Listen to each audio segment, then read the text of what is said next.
Ano?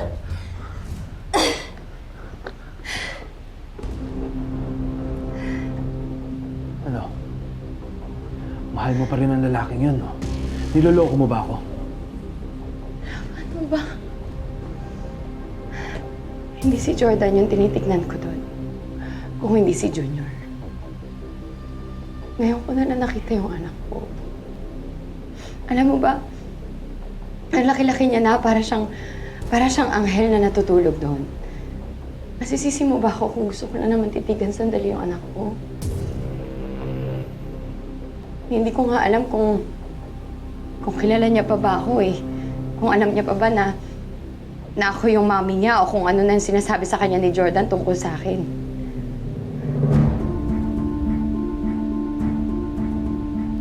Hindi nga malayang nilaso na ni Jordan utak ang anak mo laban sa'yo.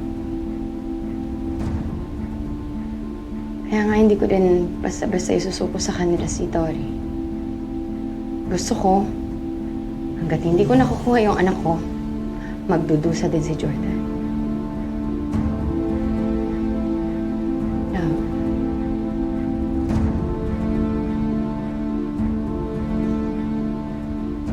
Makahanda na lahat para sa big revenge ko.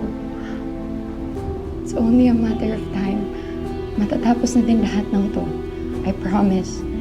Kapag nakuha ko na yung anak ko, you can have us. Dalhin mo kami kahit saan mo gusto.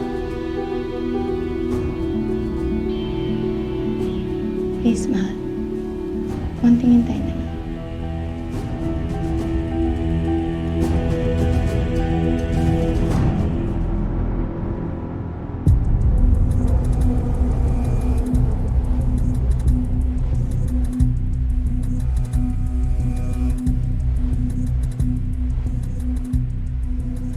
Nasaan?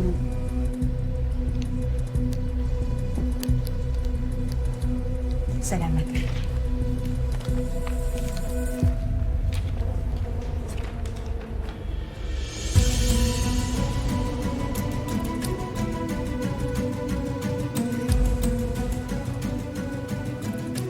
Ano sabi? Dugong hanipin.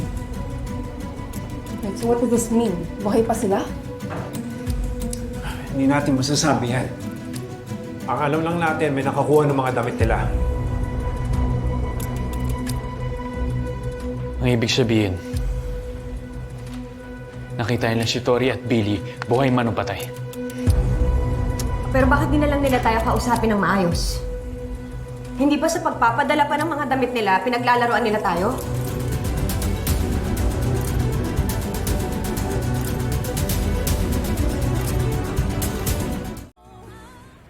Pinagbintangan pa kita na ikaw yung nagpadala ng mga damit. Well, to be fair, Christy, nagbintangan din kita. Akala ko ikaw nagpahiya sa akin sa party. Ano kasi, away tayo ng away, gantihan ng gantihan. Oo, pero I swear, hindi akong gumawa ng sunog sa school mo. I did have a plan na isabotahe ka. But sisirain ko lang dapat yung drainage para magkaroon ng flood sa school mo. But I would not do anything to hurt anyone. Ako rin naman, Hana. Hindi ako yung nagbulgar ng tungkol kay Shaira. I swear, hindi ko yun magagawa. O kung hindi kayo nagagantihan, ibig sabihin, may gumagawa nito para saktan kayo at pag-awayan. Pero sino? Isa lang naman yung kaaway natin at patay na siya.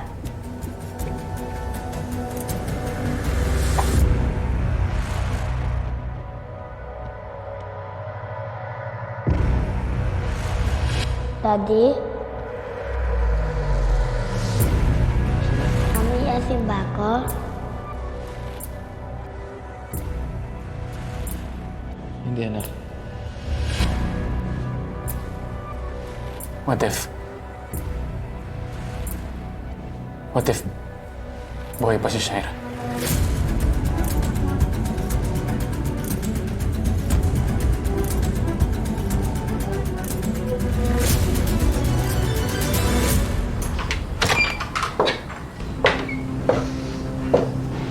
Panoorin mo. Dali, panoorin mo. Teacher ka pa naman. Wala na magtitiwala sa'yo pagdating sa anak nila kasi pabaya ka. Ano ba? Mami, Daddy. No. Hindi masamang tao ang mami ko. Tori, tama na. Ikaw, Margita. Tumigil ka na! At ano? Gusto mo masaktan? Paano? Saktan mo ako! Ako saktan mo! Huwag mo sasaktan yung mga magulang ko, Tita Shaira. Huwag yung magulang namin. Ganon? Awa mo na. Ganyan ba magmakaawa? Gusto mong tumigil ako? Sige. Lumuhod ka. Ito, baby. Ano? Lumuhod ka.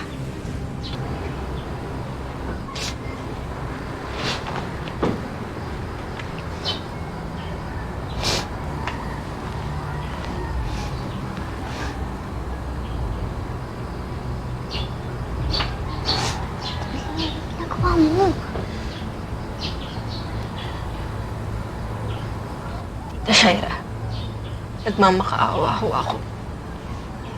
Gagawin ko ho lahat ng utos niyo. Lahat ng parusa niyo, tatanggapin ko.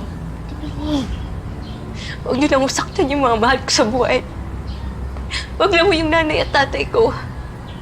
Huwag yung magulang namin. Parang awa niyo na ho, Tita Shaira. Parang awa niyo na ho.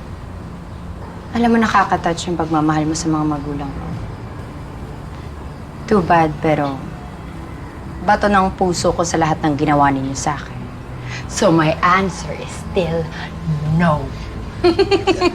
Kahayop ka! Kahayop ka! Kahayop ka!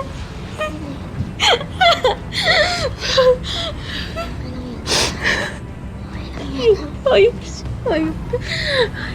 Babaeng yan. Hayop kay babaeng yan, Tori. Ganyan naman talaga ang ugali niya eh.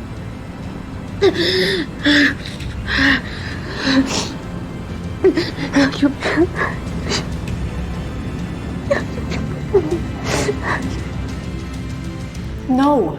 Imposible talagang buhay si Shaira. Jordan, bakit mo naman ba kasi nasabi yun? Nung isang araw na natutulog kami ni Junior, nagising ako. Parang naamoy ko yung pabango ni Shaira sa buhok ng anak ko. Hindi ko pwedeng makalimutan yung amoy niya. Paborito niya yun eh.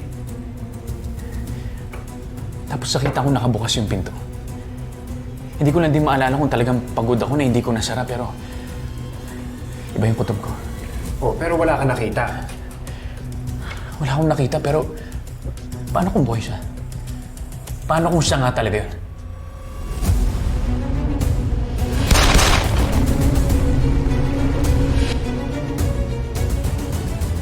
Imposible.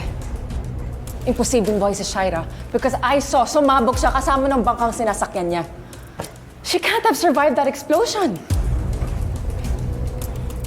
Pero sinong gagawa nito? Ang importante, we have a lead. Nasundan ko na sa private investigator ko. Kung hindi man siyang gumagawa nito, then it will lead us to the mastermind.